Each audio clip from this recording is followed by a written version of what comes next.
No term is misused in American politics more than the word socialism. Liberals use it to describe countries like Norway and Denmark, while conservatives use it as a slur to criticize things like minimum wage increases and Medicare for all. Fox News once even used it to criticize billionaire investor Warren Buffett when he publicly supported raising taxes on the very wealthy. Warren Buffett wrote an op-ed. Is he completely a socialist?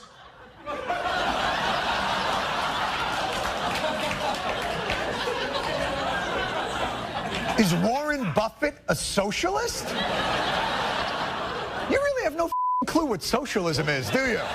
Unfortunately, most Americans have no clue what socialism is either, and they definitely don't know how democratic socialism fits into the whole picture. Even though traditional definitions of socialism don't actually fit the current political narratives in the US, let's take a look at where these terms came from. Historically speaking, socialism was seen as somewhat of a halfway point between capitalism and communism. Under this spectrum, democratic socialism fits somewhere in between capitalism and socialism, and the policies that Bernie Sanders and AOC are proposing, things like Medicare for all and free college, would fall somewhere between capitalism and democratic socialism, an area that analysts typically call social democracy. So what do all these terms mean? Capitalism is all about letting the free market generate unlimited profits for corporations and individuals. The downside of capitalism is that when it's unregulated, it leads to things like child labor, contaminated air and water, and the concentration of wealth in the hands of very few.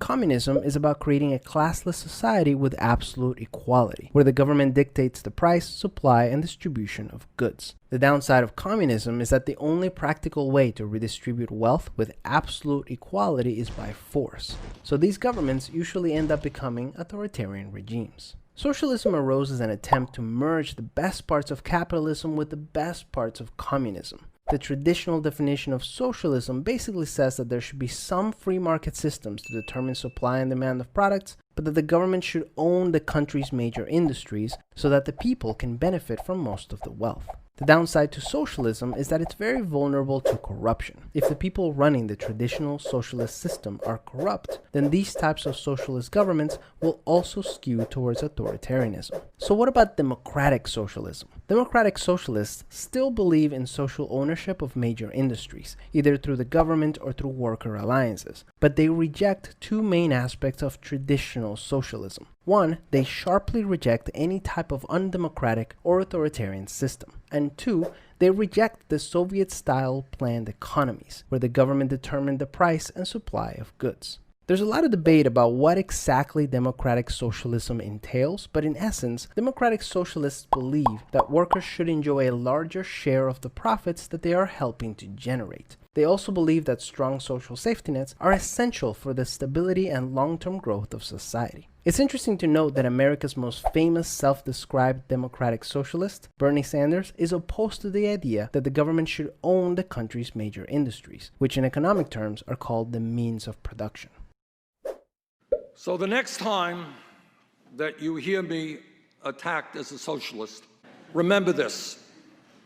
I don't believe government should take over, the grocery store down the street or own the means of production.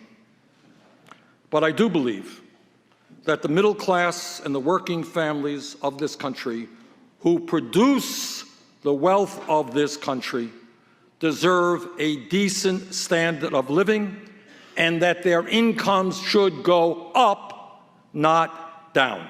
When looking at the policies that Bernie Sanders is proposing, things like an increasing minimum wage, Medicare for all, and free college education, most analysts agree that these ideas fall in line with the successful policies of the Nordic countries, where they call themselves social democracies. Social democracies are basically capitalist systems with really strong social safety nets. So what can you do? It's important to look at the actual policies that each candidate is proposing and not just the words they're throwing around. For example, just because North Korea calls itself a democratic republic and the rapper Dr. Dre calls himself a doctor does not mean that North Korea is anything close to a democracy, nor should you seek medical advice from Dr. Dre. Also, let's remember that most countries in the world have mixed economies, and none of them fit neatly into one economic model. The word socialism has basically lost all practical meaning in political discourse, so it's ultimately up to us to determine what it means based on who is using it and the policies that they are supporting.